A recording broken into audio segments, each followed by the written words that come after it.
Jogging కి వేళాయరా, ప్రకృతిలోకి పయనమవ్వరా? పూర్తి వివరాలకు చదవండి రేపటి సాక్షి హైదరాబాద్ ఎడిషన్. కూటమి ప్రభుత్వం అధికారంలోకి వచ్చిన తర్వాత వైద్య ఆరోగ్య రంగాలను నీరుగార్చారని జగన్మోహన్ రెడ్డి మండిపడుతున్నారు. వైఎస్ఆర్ కాంగ్రెస్ ప్రభుత్వ హయాంలో ఆరోగ్యశ్రీ ద్వారా అందించిన సేవల ఘనతలను చంద్రబాబు నాయుడు తమ ఖాతాలో వేసుకునే కుట్రకు తెగబట్టం సిగ్గుమాలిన చర్య అని ఆరోపించారు.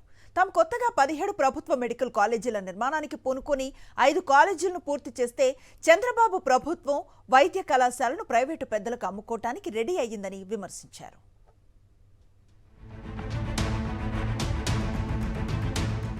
అసెంబ్లీ సాక్షిగా చంద్రబాబు నాయుడి ప్రభుత్వం అన్ని విషయాల్లోనూ అబద్ధాలాడుతోందన్నారు జగన్మోహన్ రెడ్డి. వైఎస్ఆర్ కాంగ్రెస్ ప్రభుత్వ హయాంలో వైద్య ఆరోగ్య రంగాలకు పెద్దపీట వేసి ఆరోగ్యశ్రీని బలోపేతం చేస్తే ఆరోగ్యశ్రీ సేవల ఘనతలను చంద్రబాబు నాయుడు తమవిగా చెప్పుకోవడం సిగ్గుచేటన్నారు Jaganmohan Reddy. During 2023-24 under doctor NTR Vaidya Seva scheme 2023-24 ఎవరి ప్రభుత్వం ఉందో నాకు అర్థం కాల. వైఎస్ఆర్ గారి పేరా ఎన్టీఆర్ గారి పేరా అంతకన్నా అర్థం కాదు. During 2023-24 under doctor NTR Vaidya Seva scheme అంట. వైఎస్ఆర్ ఆరోగ్యశ్రీ పేరును మార్చేసినారు. 2023 నుంచి 2023-24 అంటే అది మా హయాంను వాళ్ళ హయాం కింద రాసుకున్నారు.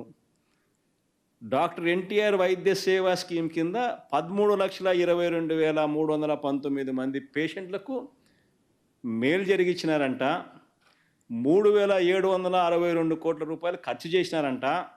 డాక్టర్ ఎన్టీఆర్ వైద్య సేవ ఫ్రమ్ 1/4/2023 31/3/2024 ఆ టైంలో ఎవరి ప్రభుత్వం ఉన్నది అంటే వైఎస్ఆర్సీపీ ప్రభుత్వం చేసిన ఆరోగ్యశ్రీ డాక్టర్ వైఎస్ఆర్ ఆరోగ్యశ్రీ స్కీమ్ను 3,700 కోట్ల రూపాయలు ఖర్చు చేసి పేదలకు మంచి చేస్తూ 13,22,000 మందికి కుటుంబాలను నిలబెడుతూ 3,762 కోట్ల రూపాయలు ఖర్చు చేసి మంచి చేస్తే కూటమి ప్రభుత్వం అధికారంలోకి వచ్చాక ఆరోగ్యశ్రీని పక్కన పెట్టేసిందన్నారు. 108 ఉద్యోగులు 4 నెలలుగా జీతాలు లేక వీధులకెక్కాల్సిన అగత్యం నెలకొందన్నారు జగన్మోహన్ రెడ్డి. నెట్వర్క్ ఆసుపత్రులకు చెల్లించాల్సిన బకాయిలు చెల్లించకపోవడంతో రోగుల పరిస్థితి అగమ్యగోచరంగా తయారైందని ఆవేదన వ్యక్తం చేశారు. 104, 108 ఎంప్లాయీస్ ధర్నాలు చేస్తూ ఉన్నారు.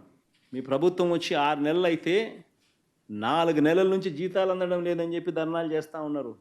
ఈరోజు 104, 108 పరిస్థితి అది. ఆరోగ్యశ్రీలో ఈరోజు నెట్వర్క్ హాస్పిటల్కి సంబంధించిన బిల్స్ మీ ప్రభుత్వం అధికారంలోకి వచ్చిన తర్వాత 1 ఏప్రిల్ నుంచి ఈ రోజు దాకా బిల్స్ పెండింగ్. 6 నెలల బిల్స్ పెండింగ్. నెట్వర్క్ హాస్పిటల్స్కి ఇవ్వాల్సిన బిల్లులు ఇవ్వడంలా ఈరోజు పేషెంట్ల పరిస్థితి అగమ్య గోచరంగా ఉంది. రాష్ట్ర చరిత్రలోనే వైద్య రంగంలో విప్లవాత్మక ప్రగతి తీసుకురావాలన్న ఉద్దేశంతో తాను 17 నూతన మెడికల్ కాలేజీలను నిర్మిస్తోంటే వాటిని అమ్మేసి డబ్బులు చేసుకోవాలని చంద్రబాబు చూస్తున్నారని జగన్మోహన్ రెడ్డి ఆరోపించారు. 17 కొత్త మెడికల్ కాలేజీలు మేము కడితే విజయనగరం, రాజమండ్రి, ఏలూరు, మచిలీపట్నం, నంద్యాలలో ఈ 5 కాలేజీలు ఆల్రెడీ అడ్మిషన్ స్టార్ట్ అయిపోయి కన్స్ట్రక్షన్ కంప్లీట్ అయిపోయి అడ్మిషన్ స్టార్ట్ అయిపోయిన పరిస్థితుల్లో ఉన్న కాలేజీలు ఈ 5, అందులో ఈ 17లో మరో 3 కాలేజీలకు పులివెందులతో సహా మరో 2 కాలేజీలకు సెంట్రల్ గవర్నమెంట్ సీట్లను కూడా అలొకేట్ చేసింది. ఇలాంటి 17 మెడికల్ కాలేజీలు మీరు ఏం చేస్తూ ఉన్నారు? ఈరోజు స్కాముల కోసం అమ్మేసే కార్యక్రమం చేస్తూ ఉన్నారు. చెనిక్కాయలకు, బఠానీలకు, మీకు కావలసిన వాళ్ళకు. వైద్య ఆరోగ్య శాఖల్లో ఒక్క పోస్టు కూడా ఖాళీగా ఉండకూడదని, జీరో ఆక్యుపెన్సీ విధానంతో తాను వేలాది మంది వైద్య సిబ్బందిని నియమిస్తే చంద్రబాబు నాయుడు వైద్య వ్యవస్థను నాశనం చేస్తున్నారని దుయ్యబట్టారు.